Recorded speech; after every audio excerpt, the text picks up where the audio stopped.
Sudhakantha doctor Bhupen হাজৰিকাৰ 14 সংখ্যক মৃত্যু তিথি মৰিয়নি সমজিলাৰ কানুপুখুৰীত তিনজোৰা কাৰ্যসূচীৰে উদযাপন কৰা হয়। সমগ্ৰ ৰাজ্যৰ লগতে চৰকাৰৰ সাংস্কৃতিক পৰিক্ৰমা বিভাগৰ উদ্যোগত উলহ মালহেৰে উদযাপন কৰা হয় ভাৰতৰত্ন সুধাকণ্ঠ ডক্টৰ ভূপেন হাজৰিকাৰ মৃত্যু দিৱসটি। বিশ্ববৰেণ্য শিল্পী সুধাকণ্ঠ ভূপেন হাজৰিকা ডাঙৰীয়াক সন্মান জনাই তেখেতৰ কৰ্মৰাজি জীয়াই ৰখালৈ তেখেতৰ কৰ্মৰাজি আহিবলগীয়া প্ৰজন্মই যেন আৰু ওচৰৰ পৰা পাওক এইলৈ আজি 5 নৱেম্বৰ তেখেতৰ মৃত্যু তিথিৰ দিনা সমগ্ৰ ৰাজ্যত জিলাভিত্তিত কেন্দ্ৰকে অনুষ্ঠান আৰু লগতে সমজিলা ভিত্তিতো কেন্দ্ৰকে অনুষ্ঠান আয়োজন কৰা তেখেতে আগ্ৰহ প্ৰকাশ কৰিছিল। মৰিয়নি সমষ্টিৰ সমজিলাৰ আমি কানুপুখুৰী এই মধ্যংগী বিদ্যালয় খেলপথাৰ আমি ইয়াত আজি আয়োজন কৰিলোঁ। বিদ্যালয়সমূহৰ ছাত্ৰ ছাত্ৰী ইয়াৰ উপৰিও স্থানীয় ৰাইজ পঞ্চায়তৰ প্ৰতিনিধি সকলো ইয়াত উপস্থিত আছিল। আমাৰ গীত মাত তেখেতৰ চৰ্চা কৰা হ'ল। সুধাকণ্ঠ ভূপেন হাজৰিকা ডাঙৰীয়া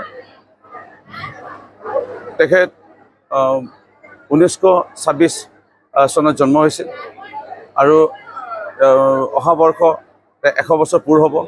ইয়ালৈ মাননীয় মুখ্যমন্ত্ৰী ডক্টৰ হিমন্ত বিশ্ব শৰ্মা ডাঙৰীয়াৰ নেতৃত্বাধীন চৰকাৰখনে 100 বছৰ পূৰ্তি উপলক্ষে তেখেতৰ জন্ম শতবাৰ্ষিকীও আয়োজন হৈছে সমগ্ৰ ৰাজ্যত। আৰু বিভিন্ন ধৰণৰ তেখেতৰ স্মাৰক তেখেতৰ স্মৃতিত স্মাৰক নিৰ্মাণ কৰা তেখেতৰ কৰ্মৰাজিসমূহ সংৰক্ষণ কৰা ভৱিষ্যত প্ৰজন্মই যেন এইসমূহ চৰ্চা কৰিব পাৰে এইলৈ বিভিন্ন ধৰণৰ পদক্ষেপ হৈছে।